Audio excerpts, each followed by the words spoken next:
이제 끝났다고 울음을 터뜨렸다는 보도도 보았습니다. 고용 상황이 개선되지 않고 오히려 악화되는 모습을 보이고 있어서 마음이 매우 무겁습니다. 직을 건다는 결의로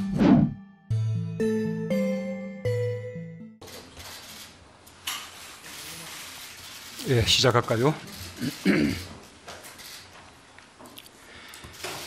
역대 가장 길고 강렬했던 폭염이 한풀 꺾이고 있습니다. 국민들께서 더위로 고생하셨던 것을 생각하면 다행스럽다는 생각이 듭니다. 하지만 기록적인 폭염이 남긴 생채기가 우리 경제와 삶 곳곳에 남아 있습니다.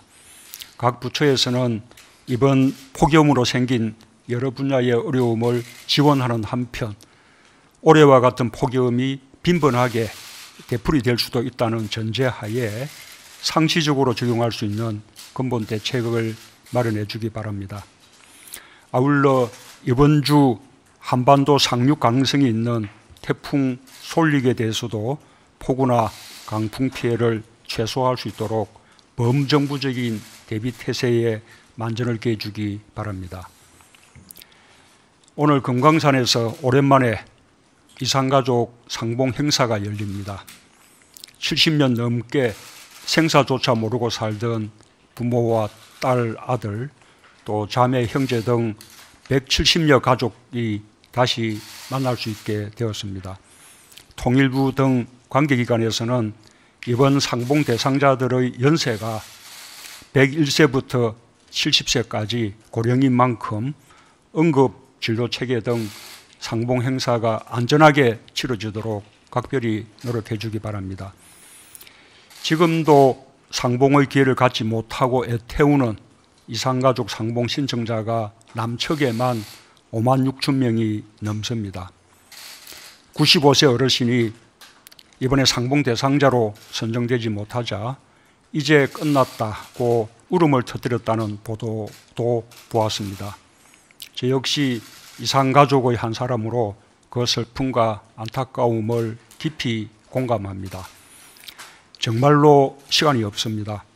최근 5년 동안 3,600여 명이 매년 돌아가셨고 올해 상반기에만 3,000명 넘게 세상을 떠났습니다.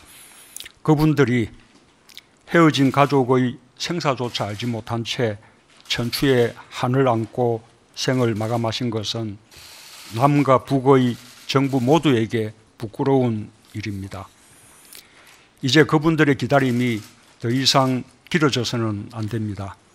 이산가족 상봉을 더 확대하고 속도를 내는 것은 남과 북이 해야 하는 인도적 사업 중에서도 최우선적인 사업입니다.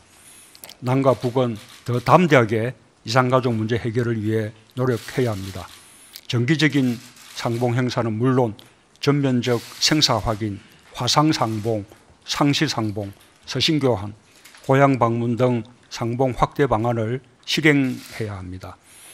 특히 오래전에 남북 합의로 건설된 금강산 이산가족 면회소를 건설 취지대로 상시 운영하여 상시 상봉의 장으로 활용해야 할 것입니다. 고용 상황이 개선되지 않고 오히려 악화되는 모습을 보이고 있어서 마음이 매우 무겁습니다. 정부는 고용 위기 해소를 위해 좋은 일자리 늘리기를 국정의 중심에 놓고 재정과 정책을 운용해 왔지만 결과를 놓고 보면 충분하지 못했다는 것을 인정하지 않을 수 없습니다.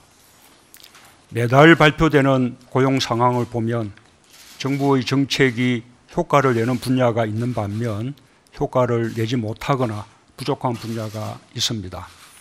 또한 고용 상황이 좋아지는 분야와 연령대가 있는 반면 고용 상황이 계속 악화되는 분야와 연령대가 있습니다. 인구와 산업구조 조정, 자동화와 온라인 쇼핑과 같은 금방 해결하기 어려운 구조적 요인도 있습니다. 정부는 이 모든 상황에 대해 종합적인 대책을 세우고 특히 고용 상황이 어려운 분야와 연령대에 대해 더욱 다양하고 강력한 대책들을 마련해야 할 것입니다. 특히 올해와 내년도 세수 전망이 좋은 만큼 정부는 늘어나는 세수를 충분히 활용하여 적극적인 재정 정책을 펼쳐주기 바랍니다.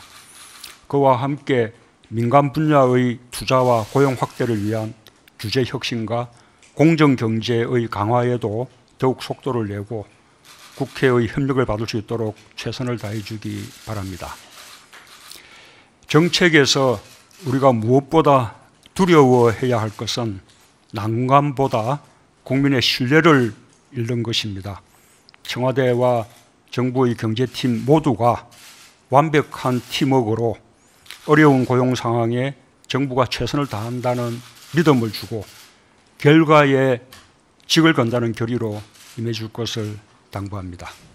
이상입니다.